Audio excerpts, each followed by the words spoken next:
ইসলাম তুমি কার?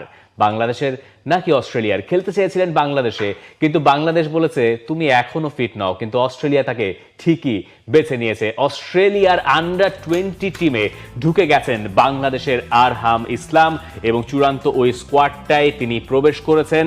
যে দলটা খেলবে এসবিএস কাপ নামে একটা টুর্নামেন্টে জাপানে, সেই টুর্নামেন্টের জন্য তিনি বিবেচিত হয়েছেন। অনূর্ধ্ব 17-তে তিনি বাংলাদেশকে রিপ্রেজেন্ট করেছিলেন। আরহামকে না পাওয়া বাংলাদেশের জন্য কত বড় ধাক্কা! দেখেন, আন্ডার-17 কোয়ালিফায়ার্স যেটা 2024-এ হয়েছিল, সেইখানে হচ্ছে আপনার এইজ লেভেলের প্রথম প্রবাসী ফুটবলার হিসেবে, দেশের বাইরে থেকে আসা ফুটবলার হিসেবে তিনি খেললেন। দলের সাথে মানিয়ে নিলেন, ক্যাম্পে হচ্ছে পুরোপুরি ছিলেন, মনে হচ্ছিল যে এই দলের একটা বেশ ইম্পর্টেন্ট পার্টি তিনি হয়ে যাচ্ছেন। এরপর আপনি হচ্ছে গিয়ে আন্ডার-23 খেলেছেন বাংলাদেশ টিম নিয়ে, সেখানে রাখেন নাই। আন্ডার-19-এও মনে হয় একটা টুর্নামেন্ট হয়েছিল, সেখানেও তাকে রাখা হয় নাই।